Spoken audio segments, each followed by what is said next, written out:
it's Sandra and Hey Guy. Guy, how are you guys? And we're live from Italy. Yep. And this is the 12th episode. And it's kind of, yesterday we listened to the president speak and announce That's right. We just got it yesterday morning because it was given the day before yesterday. And it was pretty, and he's gotten on, and pretty much the shock, people running to the grocery stores, a lot of fear. And then now you're seeing that economically it's going a little better.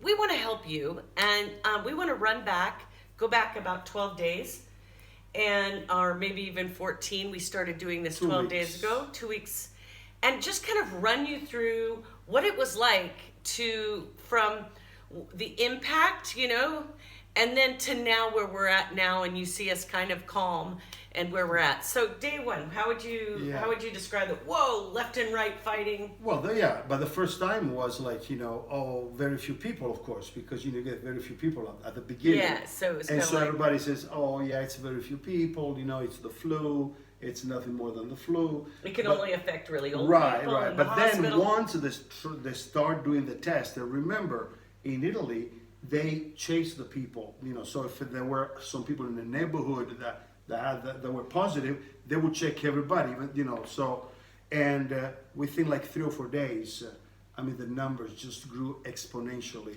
and that's when people start kind of waking up in that particular region. For example, if it happens in North Carolina or South Carolina, people say, oh, okay, it's just over there, because you never think that it will grow so fast. Like it's in Seattle right now. In Seattle, it's the Northwest, before it gets down here, who knows how long it's going to be. Yeah. That's how we thought in the rest of Italy. But one of the interesting things, and I know that we see this colorful flavor of the left and right. We know you guys are going into an election year. And at first, as you knew, we had like 2 presidents, co-presidents. We had Salvini, and what's the other? Conte, and so it was a mess. But so they're still kind of sensitive towards each other, and so and because one was up in the north, it was his fault, and one because he was in the south, he didn't do enough. There was such discord, and really, people were feeling it. I think there was a lot of fear and uncertainty. Like, boy, we are not. Well, the thing that happened was trying to figure out whose fault it was. Yeah. Because, we stopped the flights from China, just like Trump is doing now from Europe, right away after 5 or 6 days. And so the other party says, why did you stop? Because, they can fly to Paris, they can fly to Zurich, and then come down to Italy. Yeah. At least when they fly to Italy, you can block them and check everybody out, before just to let them into the country.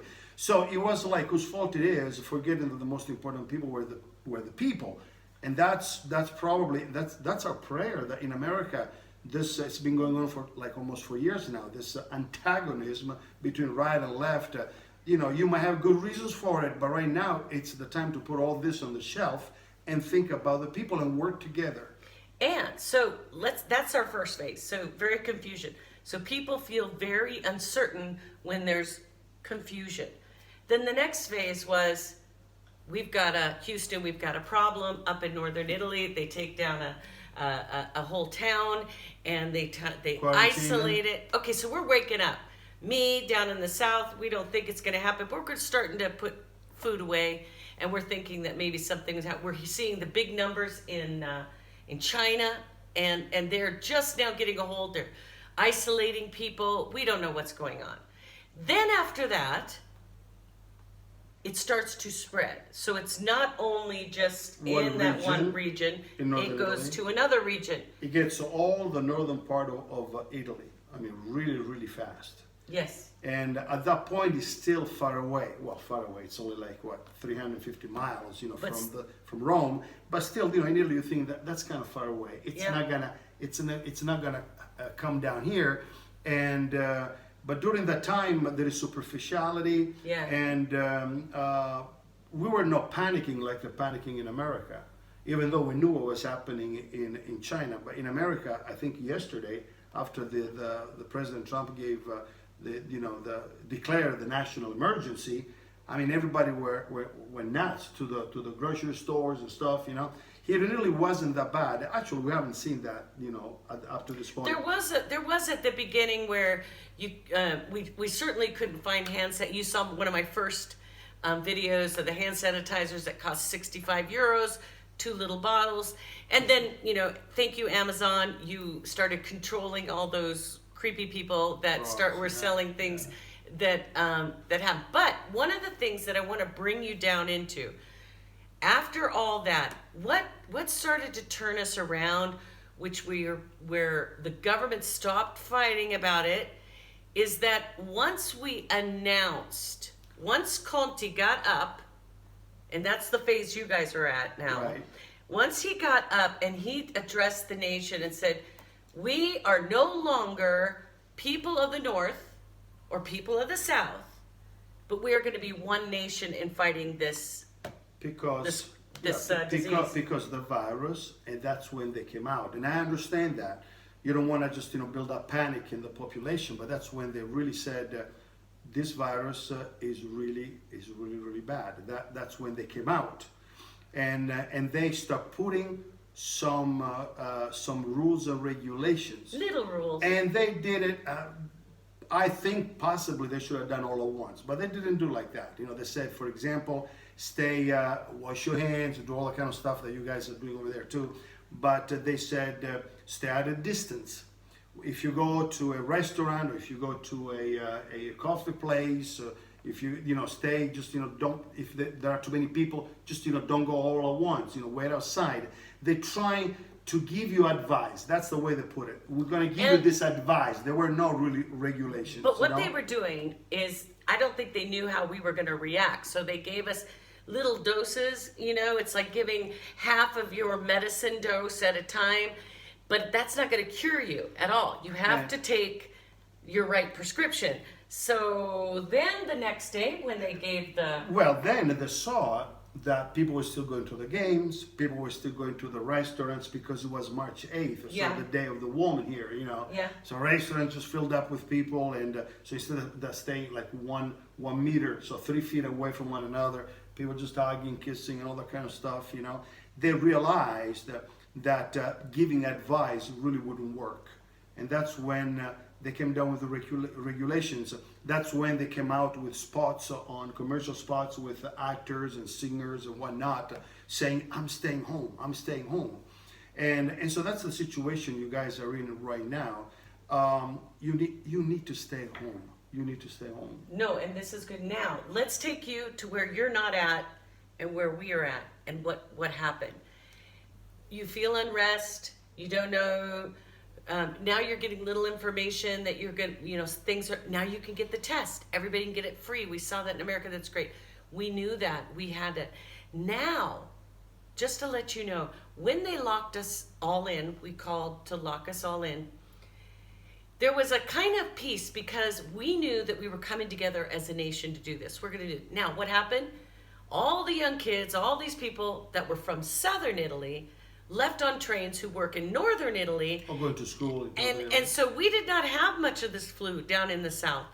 And 6,000, 8,000 people just flooded in the trains to go home to mama, to home to Nona, with the good pasta. And they figured they're going to do this with her. Yeah, if I had to do quarantine and stay inside the house, I'd rather stay with my parents. Yeah. Not thinking that, if you were positive, you were carrying the virus, you're bringing it down. Yeah, and, you don't have, a lot of people don't have symptoms. And since we're not, a dictatorship here, I mean, even though they knew that, the police could have stopped them, they didn't, because, the decree was going to be good the following morning. Oh, man. So this last week, the decree came out, and literally everything was pretty much closed. Okay, they told it was closed. Then all the kids still in the South hung out, went to places where they had listened to music, grouping all together. They still weren't listening. The next day came with the strong one: you stay at home. We are going to stay in the house. You will have to have a permission, a paper, or you will get fined money, or you will get arrested. And just grocery stores and pharmacies were open, and there were transports, the companies that would bring the food to the grocery stores. We have not had hoarding. We've not had any problems. Literally everybody stayed at home. I think there's something like 7,000 arrests in all the whole country that, people tried to say, well, I got to go here, but I shouldn't go here. Now, I don't want to make this too long, but one of the most important things is that happened really neat yesterday was, all you see, and you see these videos, most people are in apartments if they're in the city. We live out of the city on the hills, so then people have homes and stuff. They're a little bit farther apart. And they started singing on the balcony, being, if we're going to all do this, we're going to do this together from a distance. Oh, it was gorgeous. Well, today, guy comes up from downstairs and, cause he's up at 6:30. It's not like, even though we're not going outside, we haven't had physical contact with anybody. Except for each other, and he comes up and he's crying and he can't breathe, and I said, oh my gosh, someone's died, someone's sick, who has it? And it took him, I'm not kidding, 3 minutes to breathe. And so his brother had sent him a video. So this is the last phase, which is kind of funny, is that, a lot of people are locked up in their apartments with probably people that maybe they don't want to be locked up in with. But after all the singing on the balconies, he shows us this video of this to explain it. Well, there is this window that opens up and a voice inside that just shuts out, let me out, let me out. So after all this, videos of people say, hey, we're going to make it, we're singing singing, the national anthem. We're going to be okay, we're Italians, finally someone that says that. But, it's not easy, especially if you're in an apartment. No. However, you can go out. We told you that. You can go out to get groceries. With your back. Papers telling you where you're at. Yeah. And then to the pharmacies, of course. So what you need to do now, you need to realize the seriousness of the virus, and just keep the distance from people and don't go too close. Now, you're Americans, unlike the Italians that touch all the time. Kissing all the time. So you're okay. Like yesterday, we saw President Trump giving the talk, and they just shaking hands. The guy just, from Walmart. And we're all going, shook the hand, Good thing the next one. Even Italians were going, no, don't do that. And then the next one gave just, the elbow. Yeah, it was like the elbow. So it takes time. It takes time to figure that out. To kind of get into that mode. But this is our advice for you. The only way, and the Chinese people taught us that, that the only way that you can defeat it is just, to stay home. What you call in English social distancing. Really not touching things, put on gloves, you can do something, protect the people. It's not about you guys. It's about someone who has a weak immune system, someone who's older, and, we don't want to let, Yeah, 85%, these are the numbers, 85% of the people that died were 400 and some, we are 1,266 that died, 1,266. But almost 500 were between the age of 80 and 89, okay? Then we have another 300 and something, close to 400, between 70 and 75. And then we had also 80 on 1266. So 80, they were between the 60 and 65, okay?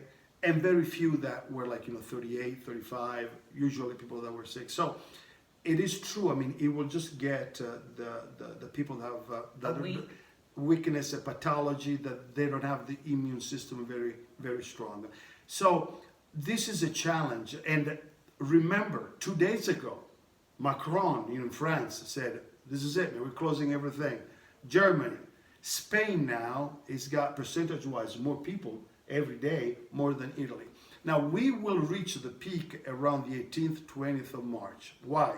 Because even though we're here, people were outside, and since the virus is incubating for 2 weeks at least, people are start just showing up the virus now. So numbers are going to go, even though they're kind of diminishing, but still they're pretty high. So we just hope and pray that by the 18th, 20th of March, the number will go really down.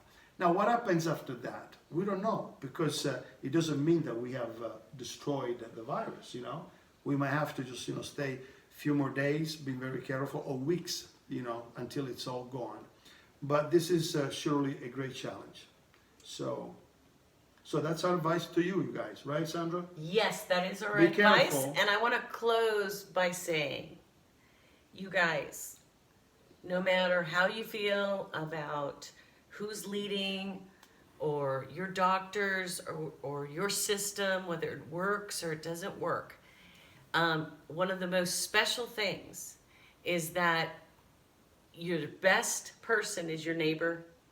The best person is the one next to you, your family, and you're going to get out of the fear phase when you start realizing you're in it together and you're trusting each other, and you're going to work together to get through it. And we just wanted to encourage you. You guys are a couple weeks behind us, but and also it's going to be okay. Little by little, they're going to, today. I mean, he stopped even people who have payments on their homes, loans. Yeah. Everything was They're frozen. graced. Yeah. I mean, so little by little, your government, like this government, they're trying to get it, but it takes a while to move Titanic. You know what I mean?